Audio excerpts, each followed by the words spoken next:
വളരെ സമാധാനപരമായിട്ട് പോയിക്കൊണ്ടിരിക്കുന്ന ഭാര്യ ഭർത്തൃ ബന്ധം പെട്ടെന്ന് ഒരു കാര്യവുമില്ലാതെ കുടുംബത്തിൽ കലഹങ്ങൾ തുടങ്ങാം. ഭർത്താവിന് ഭാര്യനെ പറ്റുന്നില്ല, ഭാര്യയ്ക്ക് ഭർത്താവിനെ പറ്റുന്നില്ല, നിങ്ങളുടെ ജോലിക്ക് പ്രശ്നം, സാമ്പത്തികമായ പ്രശ്നം, കുട്ടികളോട് സ്നേഹം കാണിക്കുക, രണ്ടുപേരും മൊത്തത്തിൽ എല്ലാ രീതിയിലും അകന്ന പോലെ ഒരു അവസ്ഥ. ഇത് നിങ്ങളുടെ ഭർത്താവിൻ്റെ കുടുംബത്തിലുള്ളവരുമായി നിങ്ങൾക്ക് വല്ല പ്രശ്നവും ഉണ്ടായിട്ടുണ്ടെങ്കിൽ അവരെ ഭാഗത്തുനിന്ന് വന്ന നല്ലൊരു പണിയാണെന്ന് തീർത്തും പറയേണ്ടി വരും. കാരണം നമ്മളുടെ അടുത്ത് വരുന്ന 90% ആളുകളും ഇത്തരം കേസായിട്ട് വരുന്നവരാണ്. മരുമകളുടെ കാര്യങ്ങൾ ഇഷ്ടപ്പെടായിക, അല്ലെങ്കിൽ മരുമകളോട് സ്നേഹം കാണിച്ചാൽ അവർക്ക് ഇഷ്ടപ്പെടാത്ത അവസ്ഥ, ഇതൊക്കെയാണ് ഇവരെ കൊണ്ട് ഇത്തരം കർമ്മങ്ങൾ ചെയ്യാൻ പ്രേരിപ്പിക്കുന്നത്.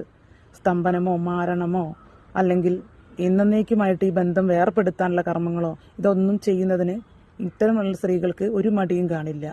നിങ്ങൾക്ക് അങ്ങനെ പ്രശ്നങ്ങൾ എന്തെങ്കിലും ഉണ്ടെങ്കിൽ നിങ്ങളുടെ ഭർത്താക്കന്മാരെ കാര്യങ്ങൾ